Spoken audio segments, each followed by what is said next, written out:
자극적인 음식을 투입하지 않아야 돼요. 매운 거가 들어가면 나 저거 버틸 재간이 없어, 장세포로 변할 테야. 그리고 위 점막이 건강하려면 혈류, 이게 빵빵하게 들어와줘야 됩니다. 위가 근육을 움직이든 점액을 만들어내든 모든 것은.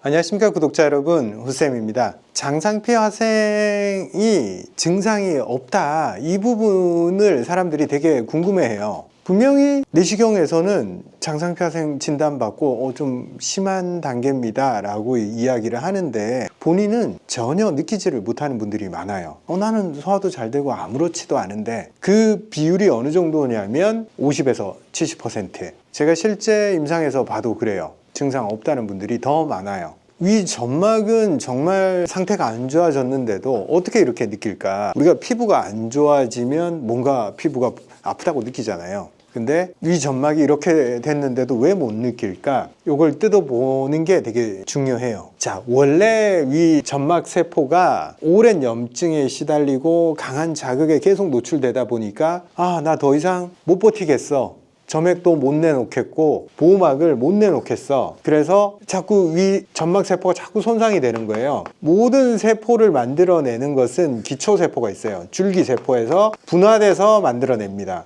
이 줄기세포가 선택을 합니다. 이거 만들어내봐야 자꾸 죽어나가니 안 되겠다, 자극에 강하게 견디는 장점막세포를 만들어내자, 이렇게 선택을 한 거예요. 그래서 오히려 위 점막세포가 활성화되어 있는 사람, 건강한 사람들은 매운 거 먹고 염증 생기고 역류성 식도염 생기면 막 아파요. 위가 통각이 살아있고 자극에 대해서 예민하게 반응을 합니다. 점막이 딱 깎이면 바로 느껴요. 그런데 장점막은 질겨, 견디는 능력이 강하고 손상이 잘 안 돼요. 그래서 무디입니다. 못 느껴요. 그러면 더 좋은 거 아니야? 더 자극에 더 잘 견뎌냈고 다 좋은 거 아니야? 위 점막세포가 가지고 있는 가장 중요한 기능인 분비샘 기능, 얘는 가지고 있지 않아요. 이 장상피세포가 많아지면 많아질수록 분비샘은 그에 비례해서 줄어든다고 보면 됩니다. 분비샘이 줄어든 것도 우리가 통증을 못 느끼는데 일조를 합니다. 분비샘, 뭘 분비를 할까요? 분비샘은 위산과 펩시노겐을 분비를 합니다. 위에서 느끼는 통증의 거의 한 90%는 위산이 원인이 됩니다. 위산의 역할도 중요하지만 우리를 괴롭게 하는 것도 위산이긴 해요. 근데 점막이 튼튼한 상태에서는 위산이 아무리 나와도 다 버텨내요. 이게 위점막이 어떤 역할을 하냐면 약간 반응장갑이라고 예전에 제가 말씀을 드린 적이 있는데, 위점막 세포가 점액을 한층 이렇게 덮고 있어요. 계속 분비해내서. 그래서 자극이 세포 자체에 도달하기 전에 점막이랑 반응을 해서 산도 중화시켜버리고 물리적 자극도 얘가 떨어져 나감으로써 본세포가 당하지 않게 해줍니다. 탱크 같은 거 보면 탱크 표면에 뭐 이렇게 철판 같은 거 붙여져 있는 거 본 적 있을 거예요. 포탄이 날아와서 딱 철판만 떼버리고 안에는 데미지를 안 주는 거예요. 철판이 떨어져 나가면서 그 충격을 상쇄시켜 버리는 겁니다. 점막이 그런 역할을 하는데, 계속 점막을 만들어내는 이유가 위산 때문에 그래요. 위산이 본세포를 공격 못하게, 위산을 최대한 강하게 만들어내는 게 위의 목적인데, 보호를 못하면 위 세포 자체가 당하니까 그걸 계속 막아주고, 강한 거 내놓고 막아주고, 강한 거 내놓고, 이게 계속 일어나야 됩니다. 장점막 세포로 대체되니 위산이 줄어들어서, 위산이 줄어버리니까 통증도 줄어드는 거예요. 한 40, 50대까지는 술 먹고 매운 거 먹고 그러면 속이 좀 안 좋고 그랬는데 어느 순간부터 못 느껴. 감각이 둔해지고 위산도 적게 나오기 때문에 그래요. 그리고 펩시노겐도 똑같은 역할을 해요. 단백질을 분해하는 효소인데 모든 세포는 다 단백질로 구조를 이루고 있죠. 그래서 위 벽을 자꾸 녹여버리는 거예요. 그래서 단백질만 소화하는 게 아니라 자기 소화도 일어나요. 자기 벽도 소화시켜요. 요것도 덜 나오니까 통증이 덜한 거예요. 불편함을 못 느껴. 그러면 위산이나 펩시노겐이 안 나오면 당장 소화가 너무 안 돼서 불편할 것 같잖아요. 근데 초기 단계에서 그게 안 나타난 이유가 이런 소화 효소 작용도 있지만 물리적 위 근육이 수축해서 덩어리를 잘게 쪼개는 역할은 아직 되거든요. 위 근육의 힘까지는 아직 문제가 안 생겼어요. 점막이 손상돼서 그렇지 위 움직임은 아직 괜찮단 말이에요. 그래서 물리적으로 움찔움찔해서 보내버리는 거예요. 그리고 소화효소가 안 나왔다 하더라도 췌장에서 소화액을 계속 분비를 해서 그걸 보상을 해줍니다. 소화 안 된 게 많이 내려왔네? 췌장 소화액을 더 많이 분비를 해요. 그리고 담즙도 더 많이 분비되면서 그걸 처음에는 상쇄를 시킵니다. 그래서 위가 상황이 상당히 안 좋은데도 통증도 못 느끼고 소화가 안 되는 것도 못 느끼고 별로 두드러진 징후가 안 나타납니다. 그리고 염증도 우리가 급성 염증일 때 갑자기 매운 거 먹고 스크래치가 나고 그럴 때 통증을 느끼는 거지, 그런 급성 염증도 나중에는 잘 안 생겨요. 그냥 만성적인 염증이 상존하는 상태가 되는 거지, 외부에서 들어오는 자극 자체는 없다 보니 그냥 늘 위안은 만성 염증 상태고 날카로운 통증을 일으키는 급성 염증 상태는 이미 안 생기는 거예요. 점점 변화된 환경에서 위 나름대로 대처를 하고 또 다른 것들이 보상을 해주면서 점점 적응해 나가는 거예요.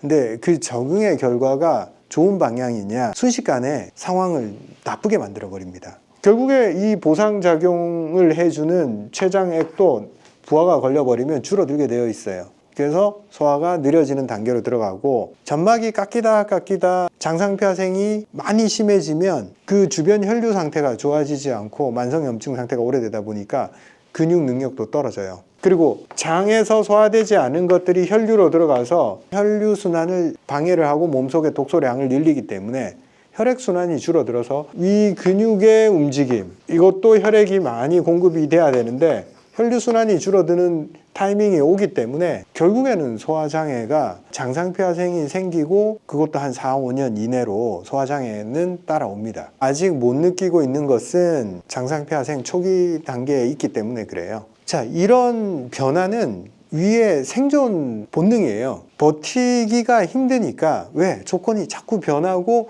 위를 손상시키는 스트레스가, 산화 스트레스가 자꾸 누적이 되고 뭔가 안 좋은 것들이 계속 들어오고, 스트레스에 의해서 위의 환경이 나빠지고 위 안에 점막층의 방어력이 떨어지니까 헬리코박터균도 자꾸 많아지고, 환경이 바뀌었기 때문에 더 버티고 더 손상되지 않기 위해서 전략을 취한 거라고 제가 말씀을 드렸잖아요. 이걸 벗어나기 위해서는 단순합니다. 조건이 위험하지 않다, 환경이 위험하지 않다라는 신호를 줘야지 위세포가 변형을 일으키지를 않아요. 안전하다라는 신호를 줘야 돼요. 그게 뭐냐? 자극적인 음식을 투입하지 않아야 돼요. 매운 거가 들어가면 나 저거 버틸 재간이 없어, 장세포로 변할 테야, 이렇게 신호를 해석을 합니다. 근데 굳이 그럴 이유가 없으면 위도 이 세포 변형을 일으키질 않아요. 그래서 환경적 신호가 대단히 중요합니다. 맵고 알코올, 커피, 위 점막을 깎아내리는 행동들, 그거를 하지 않으면 위 점막이 유지되는 시간이 길어지고 버티는 능력이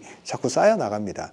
내가 한번 좀 좋은 행동 했다고 해서 이게 쌓이는 게 아니고, 지속적으로 내가 매운 음식을 안 먹겠다 이렇게 제안을 했을 때 점점 위 점막이 두꺼워져요. 그래서 이만큼 보험을 쌓아놨잖아요, 위 점막을 두껍게. 그러면 조금 깎여 나가도 아직 이만큼 보험이 남아있단 말이에요. 안전 마진이 남아있는 거예요. 그래서 내가 좋은 행동을 얼마나 길게 하느냐, 위에 자극이 되는 음식을 얼마나 자제를 하느냐, 그게 중요합니다. 쌓일 때까지 기다려야 돼요. 위 점막이 두꺼워질 때까지. 그리고 위 점막이 건강하려면 혈류, 이게 빵빵하게 들어와줘야 됩니다. 위가 근육을 움직이든 점액을 만들어내든 모든 것은 여기서 그냥 자체적으로 만들어내는 게 아니에요. 이 주변에 거미줄처럼 깔려있는 혈관에서 혈액이 공급돼서 그 다음 그 재료를 가지고 만들어지는 겁니다. 그래서 혈액순환이 잘 되게 하려면 스트레스가 심하고 교감신경이 항진되어 있는 상태에서는 이쪽으로 혈액을 주지를 않아요. 편안하고 이완되어 있고 긴장도가 낮을 때 소화가 잘 되잖아요. 우리가 소화가 잘 되는 그 환경, 그 기분, 그게 위 점막을 살리는 길이에요. 우리가 이 점막 환경을 개선시킬 수 있는 유일한 방법은 자극을 주지를 않고 위가 좋아하는 혈액을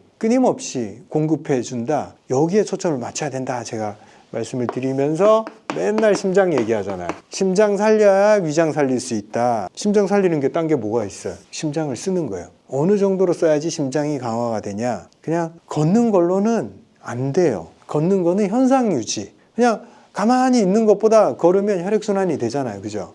근데 심장이 강화될 만한 요소가 있냐? 없어요. 심박수가 높아져야지만이 심장이 근육을 강화시켜요. 심장 근육도 똑같아요. 우리가 평상시에 아령 하나 안 들면서 팔이 굵어지기를 원하면 가만히 있다고 굵어지던가요? 심장 근육이 근육을 써야지만이 심장 근육의 힘이 좋아지고 두꺼워지고 탄력이 좋아져요. 안 쓰면 굳어서 딱딱해지고 탄력이 떨어지고 효율이 떨어지고 흐름이 나빠져요. 써야지 강해지는 장기가 심장이다. 그리고 심장에 좋은 것들, 혈액순환에 좋은 것들, 신선한 음식들 잘 챙겨 먹고 운동하고 이걸 반복을 해야 됩니다. 거기다가 조금 더 추가를 한다면 제가 위 점막을 보호하기 위해서는 산약이나 백봉령 이런 것들 차로 드셔도 되고 뭐 저희 제품으로 드셔도 되고 점막을 부드럽게 해주는 거 양배추도 대표적인 음식이죠. 양배추 쪄 먹고 삶아 먹어도 다 괜찮아요. 부드럽게 해주는 거 맵지 않고 뭔가 촉촉함을 함유하고 있는